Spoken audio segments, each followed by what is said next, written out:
السلام علیکم ورحمۃ اللہ وبرکاتہ۔ محرم الحرام سیریز کے مسائل اور سوالات ہمارے جاری ہیں، جس میں آج ہم ایک ایسے مسئلے پر بات کریں گے جو کہ ہمارے معاشرے کا ہر فرد دیکھتا ہے۔ آپ سب جانتے ہیں کہ محرم الحرام کے آتے ہی ہمارے معاشرے میں مختلف قسم کے مناظر دیکھنے کو ملتے ہیں۔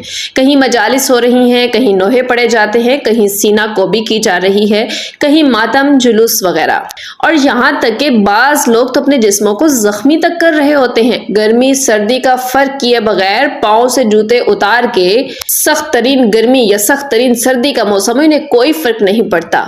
لیکن سوال یہ نہیں کہ یہ جائز ہے یا نہیں، کیونکہ بہت سارے لوگ جو ہے وہ اس کی حقیقت کو جانتے ہیں کہ یہ جائز ہے یا پھر نہیں، کیا یہ درست ہے یا نہیں۔ آج ہم بات اس پر کریں گے کہ اگر کوئی یہ عمل کر رہا ہے، اگر کوئی یہ کام کرتا ہے جس میں نوحہ ہے، اپنے جسموں کو مارنا پیٹنا، یا پھر اس طرح کا سوگ جس میں نوحے اور ایسی مجالس جس میں اپنے غم کا اظہار اپنے آپ پر ظلم کی شکل میں کیا جاتا ہے، تو اس کے بارے میں ہمارے نبی کریم صلی اللہ علیہ وسلم نے کیا فرمایا، یعنی ایسا کرنے والے کے لیے کیا سزا متعین کی۔ سب سے پہلے قرآن مجید میں دیکھیں، سورہ بقرہ میں اللہ تعالیٰ فرماتے ہیں کہ صبر کرنے والوں کو خوشخبری دے دیجئے، جب انہیں کوئی مصیبت پہنچتی ہے تو وہ کہتے ہیں کہ بے شک ہم اللہ ہی کے ہیں اور اسی کی طرف لوٹنے والے ہیں، یعنی انا للہ و انا الیہ راجعون۔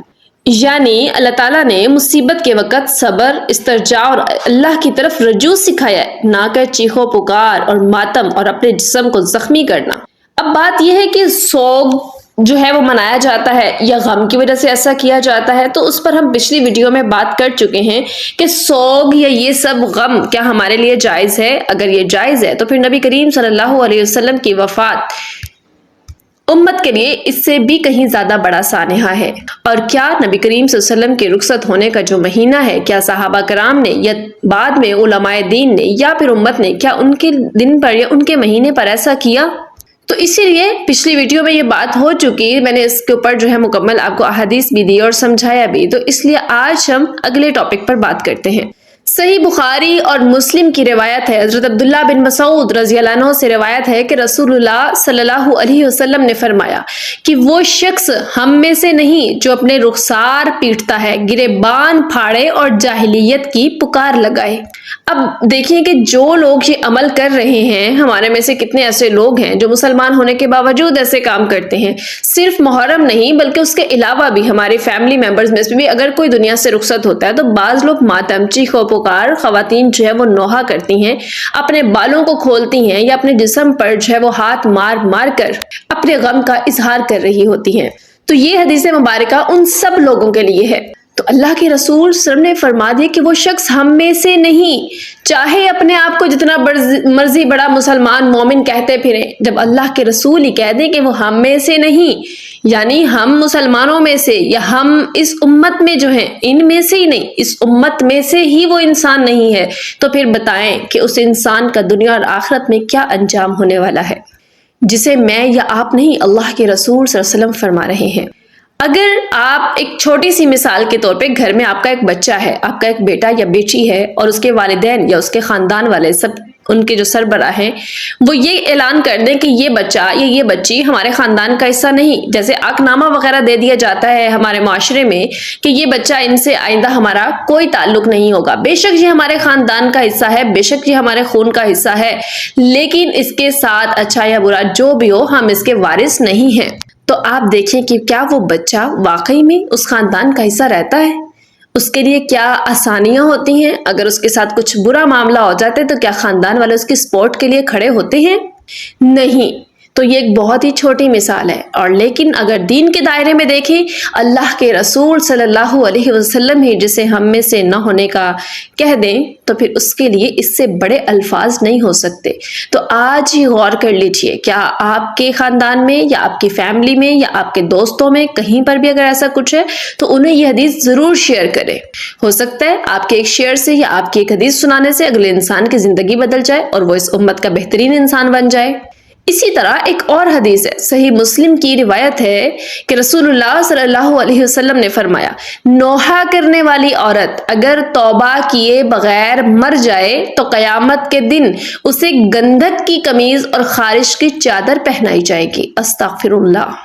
یہ نوحہ کرنے والی خاتون کی بات ہے جو عام فوتگیوں پر یا کسی کے مر جانے پر یہ نوحہ کرتی ہیں، اور جو وہی نوحہ اللہ کے رسول صلی اللہ علیہ وسلم کے خاندان کے لیے کرنا شروع کر دے، پھر اس کے لیے کیا معاملہ ہوگا کہ جس کے لیے اتنی سخت کہ قیامت کے دن اگر وہ بغیر توبہ کیے دنیا سے چلی گئی تو قیامت کے دن اسے گندھک کی قمیض اور خارش کی چادر پہنا کر عذاب دیا جائے گا۔ یعنی جہنم میں گرانا تو الگ بات ہے، لیکن گندھک کی قمیض یعنی اس میں آپ ایسا سمجھے کہ ایک ایسی قمیض، ایک ایسا کپڑا جس کو آگ لگنے کے بعد وہ مزید تپش کے ساتھ جسم کے ساتھ چپک جائے۔ آپ دنیا میں دیکھیں چند ایسے کپڑے موجود ہوتے ہیں جو کچھ ریشمی کپڑے اس طرح کے، آپ ان کو جب جلائیں یا شاپر وغیرہ پلاسٹک کی کوئی چیز آپ اس کو اگر جلائیں تو وہ اکٹھے ہو کر اس کے ساتھ اور چپک جاتی ہے، اور چپکی ہوئی چیز اور زیادہ جلن پیدا کرتی ہے، بجائے اس کے ایک کاغذ ہے یا کوئی ایسی چیز ہے جو بہت جلد جلی اور راکھ ہو گئی، اس کی تکلیف کم ہے۔